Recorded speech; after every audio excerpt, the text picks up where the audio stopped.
The basic idea is that every economic system has in it conflicting forces. The language in Marxism is internal contradictions. The system has in it problems it is constantly struggling with because they're built into the system, and for long periods of time it finds solutions.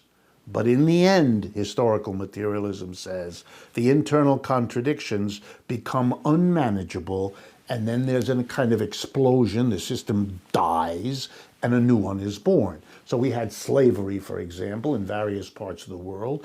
It was born, it evolved, it had its contradictions. For example, the contradiction that the only way a slave system can continue is if you replace the slaves that reach old age and die, and that's become a big problem for many slave societies. So eventually, the slavery couldn't solve its problems, and it died, replaced by feudalism in Europe, which went through the parallel process, and then it blew up. It couldn't solve its problems. So historical materialism begins to look at capitalism through the same lens. What are the internal contradictions? How do they bedevil the system? What solutions for a while have they found?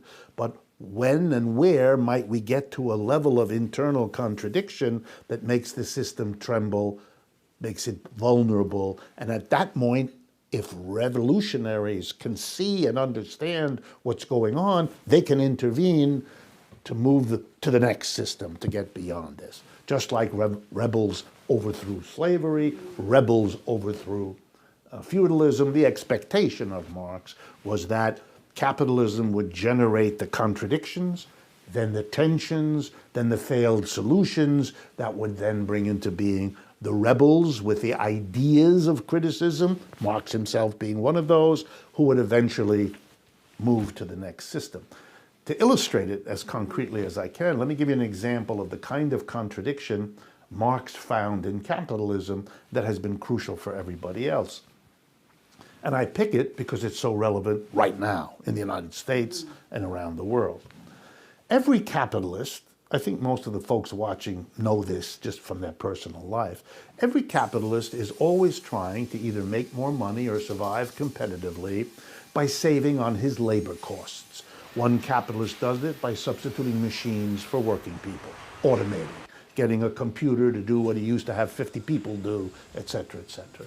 Another capitalist does it by trying to get cheaper workers in place of more expensive ones, hiring women, if they're less expensive, to do the job that they used to pay men more for, hiring immigrants rather than native folks, moving to another part of the world where wages are much lower.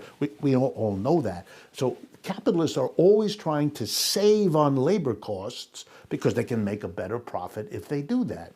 But here comes the contradiction. If all capitalists are reducing the number of workers they pay or reducing the pay they give to their workers, what will result is that the working people have less and less money. And if they have less and less money, they can't buy what the capitalists are producing to sell. The capitalists, therefore, are destroying themselves, but they have no choice. They have to save on the labor outlay, and then that comes back and bites them in the rear end because there's no demand. If you've been so successful becoming rich as a capitalist, you've killed yourself. These kinds of contradictions, for Marx, are the beginning of the end of a system. It papers it over. For example, when people couldn't buy in the 1970s, the capitalist system kept going anyway. How did it do that? How did it keep going when the people didn't have enough money from their wages to buy?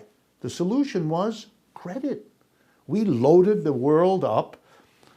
House credit, that's your mortgage. Car payment credit, nobody buys a car except by paying out. Credit cards, which didn't exist before the 1970s for anything but traveling businessmen, and only a small number of them. And then when that was not enough, we loaded up, for the first time in American history, an entire generation of students who can't get a degree without loading up with tens of thousands of dollars of debt. We kept the system going. People could buy stuff even though their wages didn't pay for it by borrowing. And in 2008, the predictable happened. It turned out your fix only lasts for a while. You really have to ask, in a way that many of us as Marxists haven't done for most of our lives. The problems of capitalism now are so severe, so systemic, so global, that we're beginning to wonder whether this system is going to find a way out.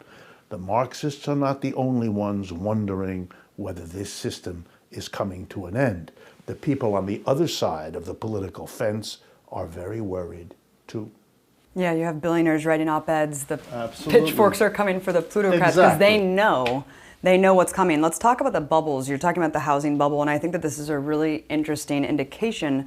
The housing crisis, the crisis of overproduction, the fact that we have more houses than we do homeless people. But because you had this crisis of overproduction, too much of something was produced and people couldn't utilize it. I mean, talk about that concept and why this is an inescapable phenomenon under capitalism. Starting in the 1970s, American businesses began to have what I like to call a eureka moment. They realized that in the West, North America, Western Europe, and Japan, 100 and 200 years of capitalism had built up impressive factories, offices, stores. But they were built up in the places where capitalism was born, Western Europe, North America, and Japan. That's where they had concentrated everything. And that's where they had drawn workers in off the countryside to become urban, industrialized working classes. And along the way, the workers, noticing how productive capitalism was since they did the work, demanded for themselves a rising standard of living. So roughly, from 1820 to 1970, particularly in the United States but elsewhere, wages rose. That's what, over that time, capitalists were doing so well they could raise the wages of their workers and still make out like bandits. So it was a system in which people began to get the idea capitalism works. It delivers the goods because it raises wages. You had to not look at what was happening to where most people in the world lived, Asia, Africa, Latin America, because for them the situation was horrible. But if you concentrated on where capitalism was born, you could fool yourself into thinking, wow, this is a system that works. And the capitalists, of course, and the people who liked it celebrated all of that. Then in the 1970s, capitalists had this eureka moment. They said to themselves, wait a minute, we're in North America, Western Europe, and Japan, where the wages are now very high. Workers are very happy. But why are we here? In the rest of the world, which has been savaged by the growth of capitalism in those privileged areas, wages are very low. So in this eureka moment, capitalists said, what are we doing here in the Western Europe, North America, and Japan? It's much more profitable if we produce in China, in India, in Brazil, anywhere else. And there begins what we're still in the middle of, the exodus, the abandonment of the places of origin of capitalism by the capitalists. So there's a massive move to China, India, Brazil, and all those places, producing what? Well, what every capitalist wants, which is to make a bundle. So they build big factories, imagining that they can sell all of this stuff like they used to. But they forgot something. If you go from high wages in the United States to low wages in China, the bottom line is that the people earning wages are earning a lot less than they used to. It's not just that they're not Americans, they're Chinese, but they can't buy back what you're building. They can't manage to consume what you have the capacity to produce. Right now, China is slowing down, scaring the whole world. But it's not China that's slowing down. It's the inability of China to sell to the world because the wages of the world's workers have been depressed now for years as we move out of Western Europe, North America, and Japan into these lower. And the system totters as it encounters a very old contradiction in its current form for which they have no solution. And right now, when it's happening on a global scale, Europe is having it, North America is having it, Japan.